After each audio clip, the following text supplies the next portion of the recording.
하나님의 거룩한 말씀 읽겠습니다. 고린도전서 1장 18절부터 25절까지입니다.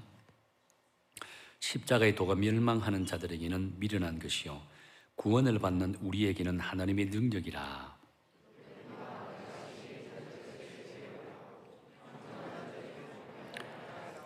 지혜 있는 자가 어디 있느냐? 선비가 어디 있느냐? 이 세대의 변론가가 어디 있느냐? 하나님께서 이 세상의 지혜를 미련하게 하신 것이 아니냐?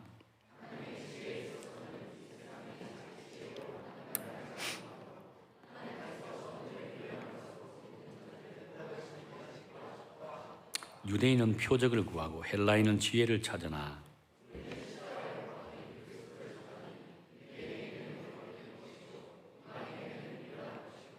오직 부르심을 받은 자들에게는 유대인이나 헬라인이나 그리스도는 하나님의 능력이요 하나님의 지혜니라. 하나님의 어리석음이 사람보다 지혜롭고 하나님의 약하심이 사람보다 강하니라. 아멘. 아멘. 중세 유명한 철학자이자 신학자이자 수도사인 토마스 아퀴나스라는 분이 있습니다. 한 번은 토마스 아퀴나스가 교황청으로부터 초청을 받았습니다. 교황이 면담을 하고 싶다는 이야기를 들었습니다. 초청을 받고 교황청으로 갔습니다.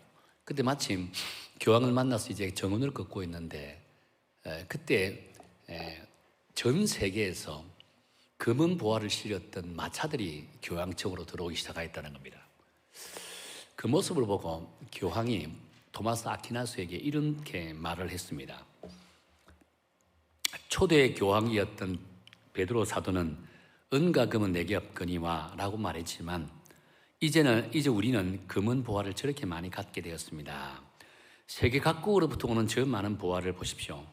그리고 이 웅장한 건물과 화려한 장식들을 보십시오 라고 했습니다. 이 말을 들었던 토마스 아퀴나스가 교황에게 이렇게 대답했다고 합니다.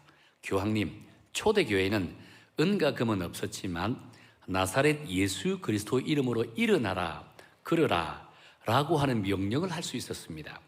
그러나 오늘 우리에게는 아름다운 성당이 있고 땅도 많이 가지고 있고 신자들도 참으로 많습니다. 은과 금도 많습니다. 그러나 안타깝게도 초대교회가 가졌던 나사렛 예수 그리스도의 이름의 능력은 우리에게 없습니다 라고 했다는 거예요.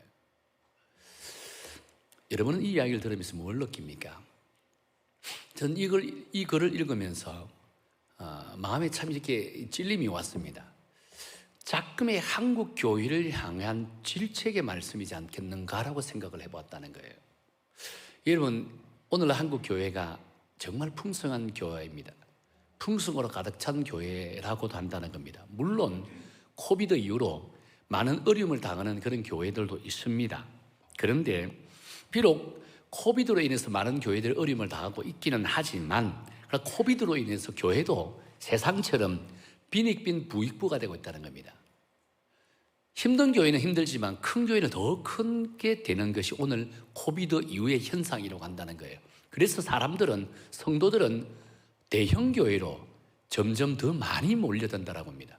큰 교회는 더 커진 현상이 나타나는 것이 코비드 이후의 모습이라고 한다는 겁니다. 그런데 우리들의 마음을 아프게 하는 것은요, 여러분 생각해 보세요. 교회가 클수록 사람들이 많이 모일수록 그 교회가 세상을 향해서 영향력은 더 커져갈 것이다 라고 생각할 수 있잖아요. 근데 실제로 교회가 클수록 사람이 많이 모여있는 그 교회일수록 세상을 향한 영향력은 점점 더 줄어든다라고 한다는 겁니다. 오히려 대형 교회들이 사회로부터 지탄을 받게 되는 것이 오늘 우리 한국 교회의 현실이라고 한다는 겁니다. 반면 적은 교회, 적당하게 모이는 교회들이요, 이 세상을 향해서 사회를 향해서 영향력을 발휘하려고 부단히 노력하고 부단히 애를 쓴다는 겁니다. 우리 여성교회도 마찬가지입니다. 우리 여성교회도 이 지역사회에 정말 좋은 선한 영향력을 끼치려고 부단히 애를 쓰고 있습니다. 부단히 노력을 한다는 거예요.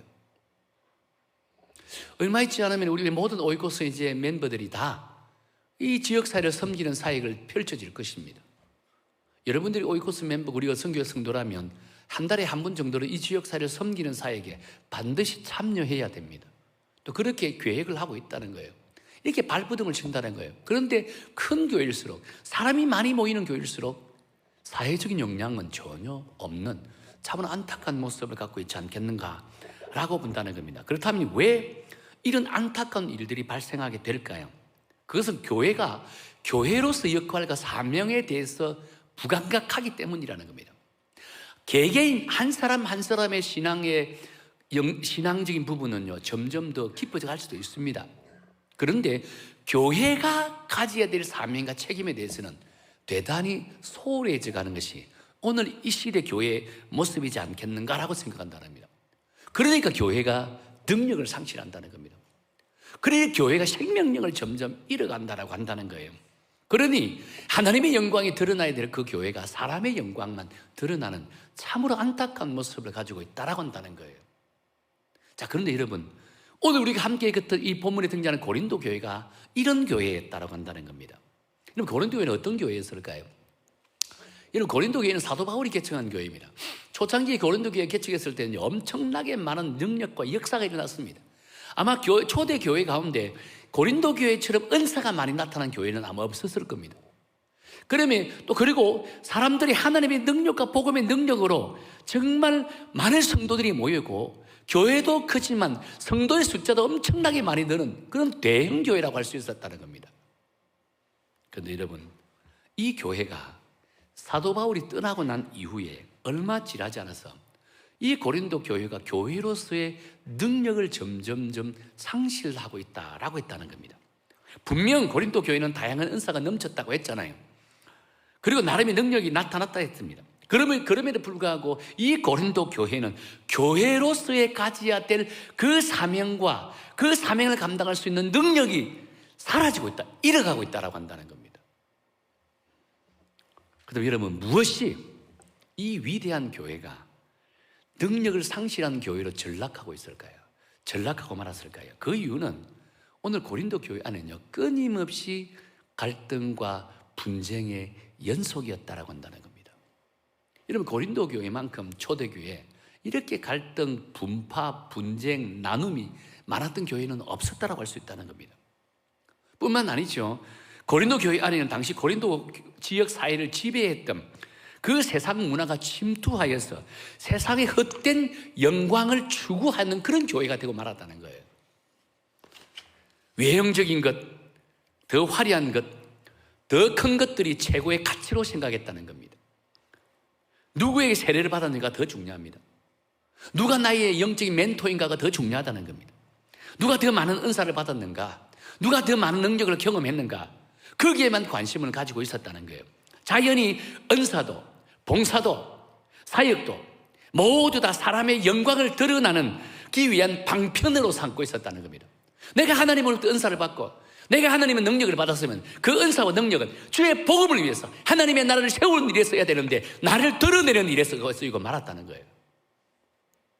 그러니 그 교회가, 그런 사람들이 모인 교회가 어떻게 능력을 가질 수가 있을까요? 결과적으로 고린도 교회는요, 복음의 능력, 이 십자가의 능력이 지배하는 교회가 아니라 세상의 가치가 지배하는 교회, 사람의 가치가 존중받는 그런 교회가 되고 말았다는 거예요. 얼마나 참으로 안타까운 모습이라고 할 수 있을까요? 그래서 사도 바울은 오늘 보면 19절에서 20절에서 이렇게 경고합니다. 우리 함께 읽을까요? 19절입니다. 시작. 기록된 바 내가 지혜 있는 자들의 지혜를 멸하고 총명한 자들의 총명을 폐하리라 했으니 지혜 있는 자가 어디 있느냐? 선비가 어디 있느냐? 이 세대 변론가가 어디 있느냐?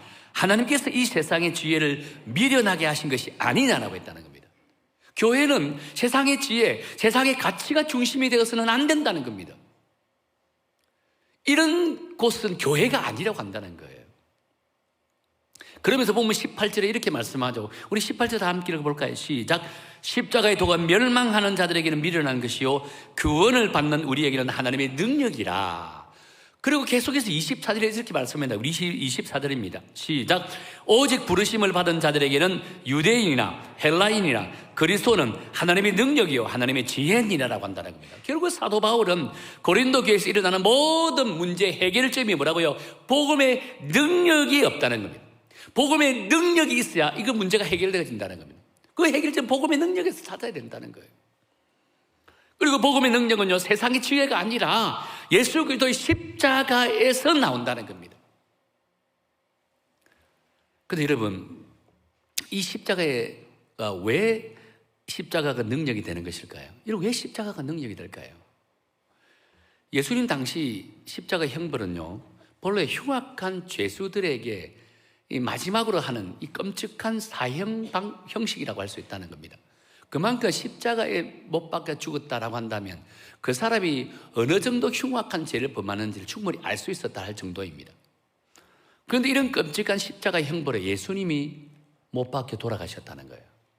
그래서 우리가 생각해 보기는 예수님이 십자가를 지신 것은 예수님이 죄가 많아서 그런가? 흉악한 죄인이라서 그럴까? 라고 생각해 볼 수도 있습니다. 결국 그렇지 않잖아요. 예수님 죄가 하나도 없다라고 했습니다. 세상이 인정했잖아요. 예수님 죄가 없으신 몸으로 스스로 그 십자가를 짊어지셨다라고 한다는 겁니다. 힘이 없어서 무능해서 그 십자가를 받아들인 것이 아니었습니다. 왜 예수님께서 스스로 당신이 그 십자가를 받아들이고 십자가를 지셨을까요? 그건 곧 온 인류의 죄를 대속해서 십자가에 못 박혀 돌아가셨다는 겁니다. 예수님이 십자가 못 박힘을 통해서 인류가 구원을 받았다는 겁니다. 예수님이 십자가 사건을 통해서 저와 여러분의 모든 죄가 사함받고 또는 사망과 이 사단의 권세로부터 온전하게 자유함을 누리게 되어졌더라는 겁니다. 주님의 그 십자가 사건이 없었더라면 저와 여러분 영원히 죽을 수밖에 없는 존재였다라고 했습니다. 그런데 예수님이 우리 죄를 위해서 십자가에 못 박혀 돌아가심을 통해서 그 십자가를 바라보는 자, 십자가를 지신 예수 그리스도를 나의 구주로 영접한 자에게는 죄가 사함을 받았다 했습니다.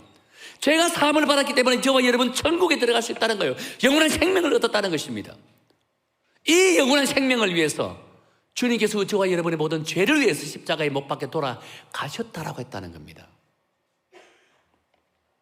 그래서 이 십자가는요, 우리에게 구원의 능력이 되어진다는 겁니다. 사탄의 권세를 무너뜨렸던 그 십자가의 능력의 십자가가 되어졌더라고 말씀하고 있다는 거예요. 근데 여러분, 안타깝게도 세상은요, 그 십자가의 능력을 온전히 깨닫지 못하고 있습니다. 세상은 오히려 현상적으로 드러나는 것에만 관심을 갖고 있는 거예요. 예수님이 왜 십자가에 돌아가시는가 그거 중요하지 않습니다. 예수님이 이 땅에 공생의 사역을 하면서 죽은 자를 살리시고 36년 된 병자들을 일으키고 38년 된 병자를 일으키고 안전병이를 일으키고 눈먼 자의 눈을 뜨게 하셨던 그 현상적인 것에만 관심을 가졌다는 겁니다. 오늘 본문의 22절 말씀해 보세요. 이렇게 말합니다. 유대인은 표적을 구하고 헬라인은 지혜를 자전하라고 했다는 겁니다. 지금 십자가의 능력을 외면한 이 유대인들은요, 표적만 구하고 있는 겁니다. 왜 예수님께서 십자가에 돌아가셨는지 그것이 중요하지 않습니다.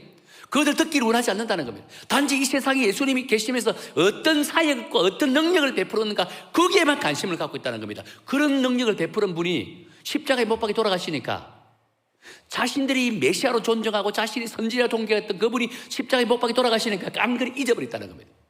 예수님을 예면했다고 해버렸다는 겁니다. 실제로는 이 십자가 사건이 더 중요한데 이 표적은 십자가를 향한 지시를 하고 표시를 가리키는 것에 불과한데 이 표적에만 관심이 있었다는 거예요. 그리고 어찌 그들이 하나님으로부터 구원받은 백성이 될 수 있었을까요? 결국 이런 어리석은 갈망이요, 이 땅에 메시아로 오신 그 예수님을 알지 못하고 도리어 십자가에 매달은 어처구니 없는 그런 죄를 범하고 말았잖아요. 사실 인간은 누구나 할 것 없이 능력을 갈망합니다. 내가 지금 삶의 환경에 어려움을 당하면요, 이 삶의 환경을 헤쳐나갈 수 있는 그런 능력을 갈망한다는 겁니다. 직장인들은 직장에서 능력을 갈망하고, 사업가는 사업장에서 능력을 갈망하고, 우리 학생들은 학교에서 공부 잘하는 능력을 갈망한다는 겁니다. 돈 버는 능력을 갈망합니다. 요즘 이 시대는 또 어떤 능력을 갈망합니까? 많은 사람들로부터 주목받고 많은 사람들로부터 관심을 받고자 하는 이 능력을 갈망하는 것을 보게 되어진다는 겁니다. 그런데 여러분, 이 능력을 갈망한 데서 우리가 원하는 능력을 소유할 수 있을까요? 천만의 말씀요, 우리가 아무리 발부둥을 치도 그런 능력을 가지기는 결코 쉽지 않다는 겁니다. 도리어 그런 능력을 얻지 못하는 우리 무능한 자신을 바라보면서 오히려 자괴감만 생길 뿐이라고 할 수 있다는 겁니다.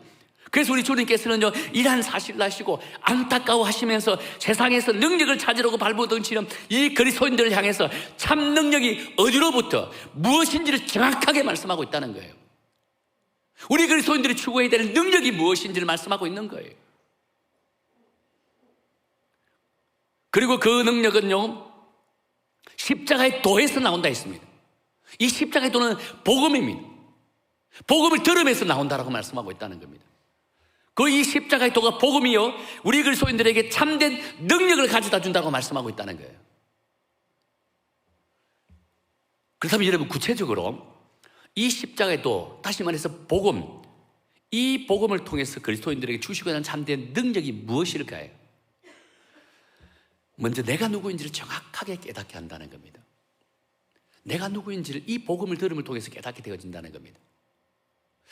여러분 고린도 교회가 어떤 교회라 했습니까? 지금 엄청나게 갈등과 분란과 분쟁과 그러면 하나님의 능력, 교회의 능력을 상실했다 했습니다. 이럴 때 사도 바울이 그들에게 강하게 강조한 것이 뭐라고 했습니까? 십자가의 도를 다시 들어야 된다. 이 십자가들은 복음이랬거든요. 복음을 다시 들어야 된다라고 말씀하고 있는 겁니다. 여러분 사도 바울은 로마 교회를 향해서도 마찬가지였습니다. 로마서에 보면 끊임없이 로마 교인들에게 강조할 것은 너희들이 복음을 다시 들어야 된다고 강조했습니다. 왜 복음을 다시 들으냐? 복음을 한 번 들으면 되는 것이 끝나는 것이 아니라고 생각할 수 있습니다. 그런데 사도 바울은 그들에게 복음을 다시 들으라고 강조했다는 겁니다. 왜 다시 들으라고 강조했을까요? 여러분 당시 로마 교회는 전 세계가 가장 큰 교회입니다. 전 세계 가장 큰 교회가 있는 것이 로마 교회입니다. 사도 바울이 로마 교인들에게 복음을 다시 들으라고 강조했던 그 시기가 로마 교회가 세워지고 나서 약 한 20년 정도의 시간이 흐른 뒤라고 이야기합니다. 그 당시에 초대교회 때 20년이 지난 뒤에 세워진 교회라면 기독교의 역사도 깊다라고 할 수 있다는 겁니다. 깊기도 하고 많은 사람들이 모이는 교회라고 할 수 있다는 겁니다. 화려함이 가득한 교회라고 할 수 있다는 겁니다. 근데 그런 교회를 향해서 복음을 다시 들어야 되고 말씀하고 있는 거예요. 십자가의 도를 다시 들어야 된다고 말씀하고 있는 거예요. 왜 그럴까요? 맛을 잃었기 때문입니다. 그들이 진정 그리스도인으로서 영역을 상실하고 있기 때문이라는 겁니다. 오늘 이 시대 우리 그리스도인들에게도 동일하게 말씀하고 있습니다. 너희들도 십자가의 도를 다시 들어라. 복음을 다시 들어야 된다. 왜? 교회가 맛을 잃기 때문입니다. 그리스도인으로서 능력을 상실하고 있기 때문에 우리는 복음을 다시 들으라고 말씀하고 있다는 겁니다. 오늘 이 시대 우리 한국교회, 오늘 이 시대 우리 그리스도인들, 우리 여성교회도 복음을 다시 들어야 됩니다. 왜 다시 들어야 될까요? 우리 교회가 이 지역사회에 어떤 영향력을 끼치고 있습니까? 열심히 노력은 하고 하지만 너무나 미진한 영향을 끼치고 있다는 겁니다. 왜 이 미진한 영향을 끼치고 있을까요? 교회로서 능력을 상실하고 있기 때문이라는 겁니다. 그래서 교회로서 능력을 상실하고 있는 고린도 교회를 향해서, 로마 교회를 향해서, 우리 한국 교회를 향해서, 우리 여성 교회를 향해서 복음을 다시 들으라 라고 말씀하고 있다는 것입니다. 그래 참 능력이 다시금 살아난다라고 말씀하고 있다는 거예요. 그럼 참 능력이 뭐라고 말씀했습니까? 내가 누구인지를 정확하게 깨닫게 되어진다는 겁니다. 많은 그리스도인들이 자신이 죄인이라고 합니다. 예수님의 십자가의 은혜로 나 같은 죄인이, 죽음 마땅한 죄인이, 벌레 같은 죄인이라고 고백합니다. 그래서 기도합니다. 찬송을 할 때는 눈물을 흘립니다.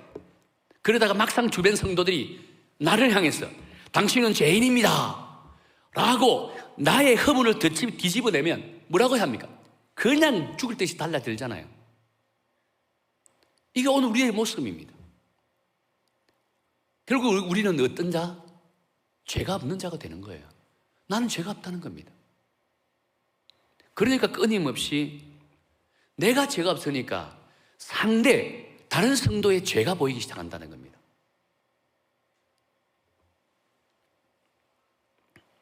그런데 여러분, 이렇게 자신의 죄를 부정하고 있는 마음에 십자가의 은혜가 임하고 십자가의 복음을 다시 듣게 되면요, 자신이 어느 정도 큰 죄인인지 비로소 깨닫는다는 거예요.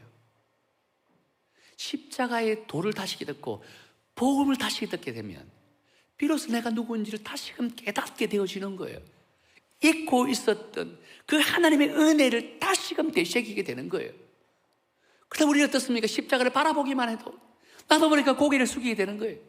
십자가 생각만 해도 나는 죄인입니다 하고 하나님 앞에 통회하고 자복할 수밖에 없는 우리들의 모습이라는 겁니다. 그래서 복음을 다시 들어야 된다는 겁니다. 그래야 내가 진정 누구인지를 깨닫게 되고, 그래야 내가 겸손하게 되고, 그래야 주님 앞에 무릎을 꿇는 정말 나약한 자가 될 수 있다는 겁니다.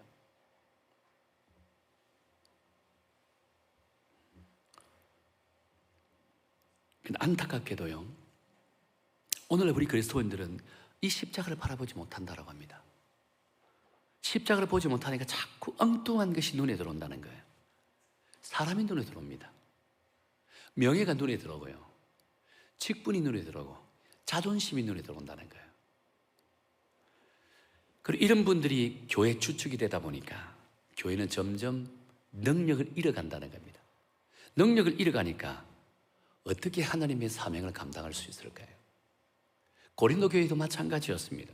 고린도 교회는 십자가를 바라보는 것이 아니라 사람을 바라보았다는 겁니다.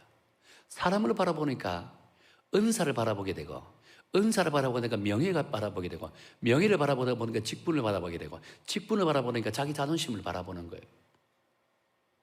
그러니까 내가 은사받으면 상대가 은사받았는지 따지게 되고, 마치 은사받지 못한 사람은 믿음이 없는 사람처럼 취급을 해버린다는 거예요. 은사받은 사람, 은사받은 사람까지 모입니다. 내가 베드로로부터 교육을 받아 훈련을 받았습니다. 그러니까 베드로로부터 훈련받은 사람들만 모이는 거예요. 나는 사도 바울로부터 훈련받았다. 그럼 사도 바울까지 훈련받은 사람끼리 모이는 거예요. 그래서 사도 바울파, 베드로파, 게바파 따로 모이는 거예요. 뿐만 아니죠. 나는 이런 은사, 방언의 은사 받는 사람끼리 모이고, 지휘의 은사 받는 사람끼리 모이고, 예언의 은사 받는 사람끼리 모이는 거예요. 끊임없이 네 은사가 최고, 내 은사가 최고니, 이런 갈등과 다툼이 연속이었다는 겁니다. 그런데 교회가 온전한 교회가 될까요? 이런 교회 하나님이 능력 안 줘요. 이런 교회다 보니까 고린도 교회가 능력을 상실하고 있다는 거예요. 능력을 상실하니까 하나님이 사명을 안 준다는 겁니다. 사명을 안 주니까 고린도 교회를 통해서 하나님의 나라가 세워지지 못하는 거예요. 오늘 이 시대 한국 교회가 그렇다는 거예요. 네 잘나는 내 잘나는 서로 싸우다가 끝나버린다는 거예요. 그러나 숫자는 많아지고 교회는 커지지만 이 세상을 향해서 능력은 점점 더 위축돼 갈 수밖에 없다는 거예요. 얼마나 안타까운 모습이라고 할 수 있을까요? 자, 그렇다면 여러분, 이 십자가의 도한 능력은 누구에게 나타난다 했습니까? 다시금 돌아갑니다. 하나님으로부터 택함 받은 그리스도인입니다. 성령의 감화 감독이 있는 그리스도인입니다. 그런 그리스도인들이 복음이 증거될 때 능력이 나타난다라고 했다는 겁니다. 참된 능력이 나타난다는 거예요. 오늘 저와 여러분들은 하나님이 택함 받은 백성인 줄 믿습니까?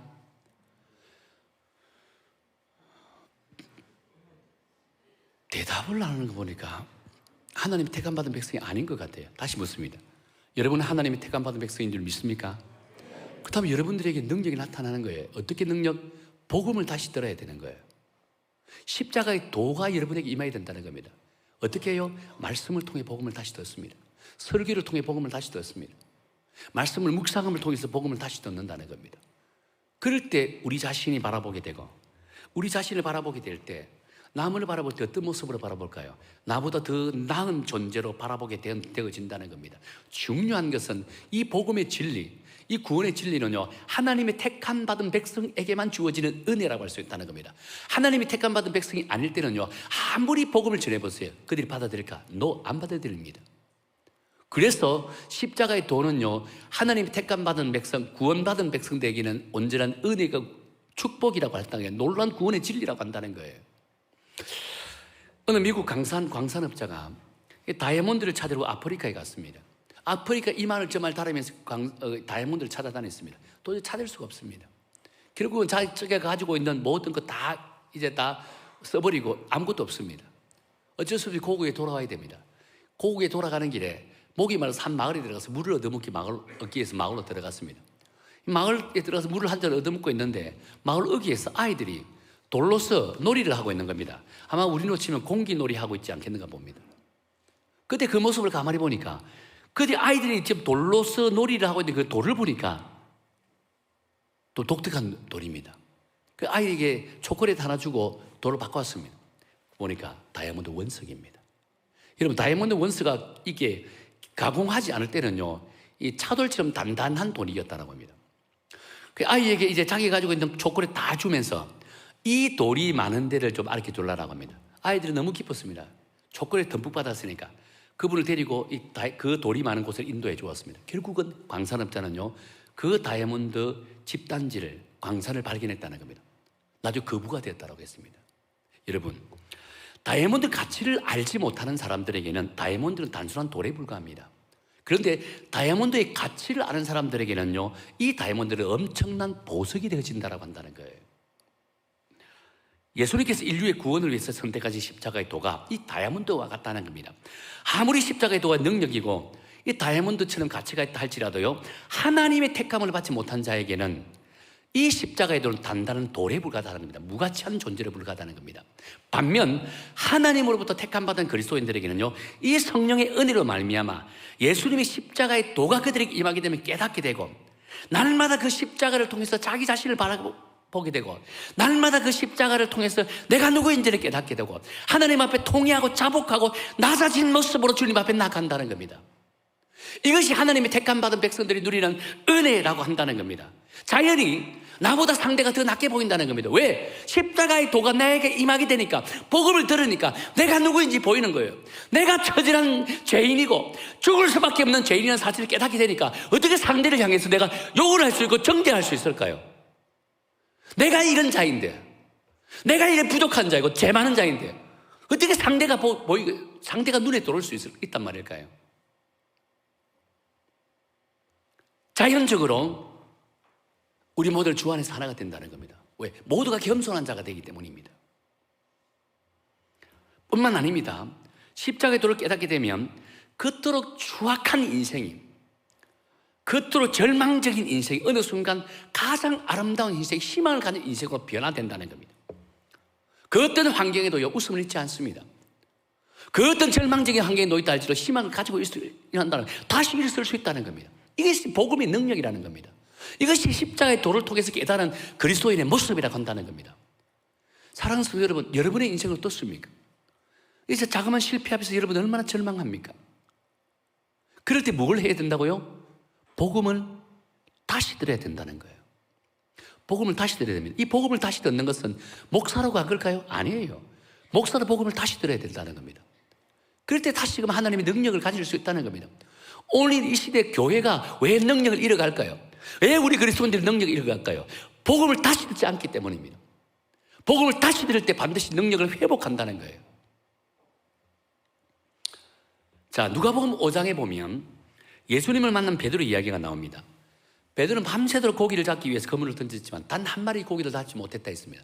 절망 가운데 이제 항구로 들어와서 그물을 씻고 있었습니다. 자, 그런데 한창 낙담 중에 그물을 씻고 있을 때 예수님이 베드로에게 다가갑니다. 베드로에게 뭐라고 이야기합니까? 배를 빌려달라고, 배를 바다에 띄우라고. 베드로는 예수님의 말에 피곤하지만 또 부탁하는 것, 마음이 약해서 배를 띄웠습니다. 그런데 배에서 육지를 향해서 예수님 말씀을 선포합니다. 어떤 내용의 말씀일까요? 십자가의 도를 선포하는 거예요. 복음을 선포하고 있는 거예요.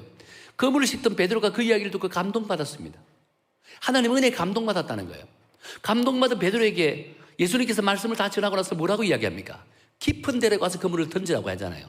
여러분, 상식적으로 제가 처갓집이 남해 바닷가에서 고기 잡는 일을 합니다. 그러면 그물을 어디에 던져야 고기가 많이 잡히고 잘 잡히는 대충은 압니다. 여러분, 그물을 던져서 고기를 잡을 때 결코 깊은 바다에 가서 그물을 던지면 고기 못 잡습니다. 대다수의 고기는 밑바닥으로 다니기 때문에 그물을 던지도 고기를 많이 못 잡아요. 그물은 반드시 육지와 가까운 낮은 바다에서 그물을 던져야 고기를 많이 잡을 수 있다는 거예요. 베드로는 이 상식을 알고 있었습니다. 30평생을 부모로부터 보아왔고 자기가 직접 경험한 어술입니다. 그럼에도 불구하고 예수님 뭐라고 이야기합니까? 깊은 데로 가서 그물을 던지라 하잖아요. 근데 베드로가 이 예수님의 말에 이의를 제기했습니까? 아니에요. 대꾸했습니까? 아니에요. 변명했습니까? 아니에요. 뭐라고 이야기합니까? 말씀에 의지하여 합니다. 말씀에 의지하여 내가 그물을 던지겠습니다. 베드로의 마음은 세상적인 상식과 어술로서는 말이 안 된다는 겁니다. 그럼에도 불구하고 십자가의 도를 선포하고 주의 복음을 전한 예수님의 그 말씀에 내가 믿기에 말씀에 의지하여 내가 그물을 던진다라고 했다는 겁니다. 어떤 일이 벌어지죠? 상식을 깨는 일이 벌어졌습니다. 물고기 엄청나게 많이 잡힌 거예요. 그것도 한 배가 모자라서 두 배, 요한의 배까지 불러서 2배 가득 잡혔다 했습니다. 우리의 생각과 상식과 우리의 가지고 있는 지혜를 뛰어넘는 놀라운 능력이 나타난다는 겁니다. 이것이 복음의 능력이에요. 자, 그렇다면 베드로는 지금 그물을 2배 가득 고기를 잡았습니다. 그렇다면 지금 고기를 잡고 와서 자기 평생에 이런 고기를 많이 잡기는 처음이거든요. 그럼 동네 사람들 불러야 됩니다. 잔치를 벌이고 자랑해야 돼요. 이 풍성함을 자랑해야 됩니다. 근데 베드로는 어떤 모습을 가지게 됩니까? 동네 사람들 부르지 않았습니다. 잔치도 하지 않았습니다. 제일 먼저 그 한 것이요, 주님 앞에 가 무릎을 꿇었다 했습니까? 뭐라고 말씀합니까? 나는 죄인입니다. 나를 떠나소서라고 한다는 겁니다. 복음이 그에게 임하고 복음의 능력을 깨닫게 되니까 내가 누구인지 보이라는 겁니다. 나는 죄인입니다. 나를 떠나소서. 이것이 십자가의 도를 깨달은 그리스도인들의 모습이어야 됩니다. 복음의 능력을 깨달았던 우리들의 모습이어야만 한다는 겁니다. 이런 믿음의 자세를 가지고 있다면 어떻게 내 주변의 성도의 그 잘못이 눈에 들어오겠습니까? 내가 누구인지를 정확하게 깨닫게 되면요, 남을 정죄하기보다 하나님, 나는 죄인입니다. 나를 떠나소서. 나는 죄인입니다. 나를 떠나소서. 믿음의 고백이 우리 입술을 통해서 쏟아져 나올 수밖에 없다라고 한다는 겁니다. 여러분은 베드로처럼 말씀 앞에서 스스로 돌아보며 스스로 자각하고 있습니까? 오늘 우리가 마지막으로 결론 내야 될 부분이 이 부분입니다. 복음을 다시 들으세요. 주의 십자가 도를 다시 들으세요. 그렇다면 나는 누구인지를 정확하게 깨닫게 된다는 겁니다. 내가 누구인지를 정확하게 깨닫게 될 때 내 옆에 있는 성도의 잘못을 향해서 정죄하기보다 먼저 나 자신부터 먼저 하나님 앞에 회개하는 믿음의 성도가 될 줄로 믿습니다. 이런 성도가 될 때 다시금 잃어버렸던 능력이 회복되고 잃어버렸던 교회가 회복될 줄로 저는 믿습니다. 예화 한 가지 드리고 이 말씀을 맺도록 할게요. 언젠가 제가 잘 아는 선배 목사님의 교회 한 청년이 이야기입니다. 이 청년이 한 번은 서울로 이제 올 일이 있어서 서울로 출발했으면 기차를 타고 출발하는데 천안역쯤 오니까 배가 고픈 거예요. 그러니까 천안역에 보면 천안에서 가장 유명한 것이 무엇이죠? 호두과자잖아요. 그래서 이제 급하게 내려가서 호두과자를 한 봉지 사서 올라탔습니다. 이제 자리에 두고 있는데 갑자기 내가 호두과자를 이제 하나 먹었습니다. 근데 옆에 남자가 앉아 있는데요. 남자분이 내가 하나 먹으니까 자기도 하나 먹는 거예요. 허락도 안 받고 또 먹었습니다. 또 자기가 또 먹는 거예요. 기분이 나쁜 거예요. 또 하나 먹고 또 먹는 거예요. 나중에 막 화가 나기 시작합니다. 마지막 하나 남았습니다. 근데 제일 빨리 그 남자가 잡는 거예요. 그러면서 반으로 잘라가지고 자기한테 주고 자기가 먹는 거예요. 너무 화가 나는 겁니다. 생각해 보세요. 아니, 이야기도 묻지도 않고 그 호두과자를 집어 먹는 거예요. 그냥 아마 남자 같으면 막 뭐라 했을 거예요. 근데 여자니까 혹시나 해꾸지 할까봐 뭘 하지를 못하고 화가 나서 그냥 막 얼굴만 뿌락뿌락하고 그냥 집으로 돌아왔습니다. 집에 돌아와가지고 이제 가방을 푸는데 가방을 열어보니까 앞불사 자기가 사왔던 호두과자 한 봉지가 그 가방 속에 들어있는 거예요. 그 상황에 직면하면 여러분 어떻겠습니까? 그냥 막 구멍이라도 찾고 싶은 그런 마음이겠잖아요. 얼굴이 그냥 갑자기 확 달아오르면서 얼마나 그 상황을 생각해보면 얼마나 미안한지. 전화가 있으면 전화로 해서 정말 죄송하다고 사과할 때 전화도 없으니까 사과도 못하고 그 남자가 나를 어떻게 보았을까라고 생각하니까 막 잠을 이루지 못할 정도의 괴로운 거예요. 그렇습니다. 여러분, 우리는 자신의 눈에 있는 들보를 보지 못하고 상대의 눈에 있는 티를 보고 끊임없이 우리는 정죄를 하고 있는 것이 우리의 모습이라는 겁니다. 저와 여러분은 그렇지 않을까요? 저도 그렇더라고요. 오늘 이것을 극복하기 위해서는요, 복음을 다시 들어야 된다는 겁니다. 그럴 때 상대를 정죄하기 전에 먼저 나 자신을 바라본다는 겁니다. 내가 누구인지, 내가 어떤 존재인지를 깨닫게 됩니다. 그러면요, 상대를 정죄하기보다 상대를 존중해 줍니다. 세워준다는 거예요. 상대의 아픔을 이해하고 회복하기로 한다는 겁니다. 이런 교회가 능력이 회복됩니다. 하나님이 이런 교회를 통해서 하나님의 나라를 이루어 나가기로 한다는 거예요. 우리 여성교회 이런 교회가 되기로 합니다. 우리 여성교회 모든 성도님들이 정말 복음의 능력을 회복하여 우리 그런 성도가 모인 교회가 복음의 능력이 회복됩니다. 우리 교회가 교회로서 능력을 회복하여 정말 이 부천 지역을 가슴에 묻고 가슴에 드리고 이 부천을 책임져서 아직도 이 부천 지역에 수많은 영혼들이 죽어가고 있습니다. 그들이 우리 교회를 통해 희망을 발견하고 우리 교회를 통해서 구원의 역사가 일어나는 그런 놀라운 역사가 일어나기를 원합니다. 중요한 것은 교회가 능력을 회복할 때, 성도가 능력을 회복할 때 하나님은 능력을 회복한 교회에 붙여줍니다. 하나님은 능력을 회복한 성도에게 죽어가는 영혼을 붙여주신다는 겁니다. 마지막 때 정말 하나님이 찾으시는 그런 교회가 되기를 원합니다. 마지막 때 능력을 다시 회복하여 하나님의 나라를 세워나가는 우리 믿음의 성도가 되기를 예수님 이름으로 축원합니다.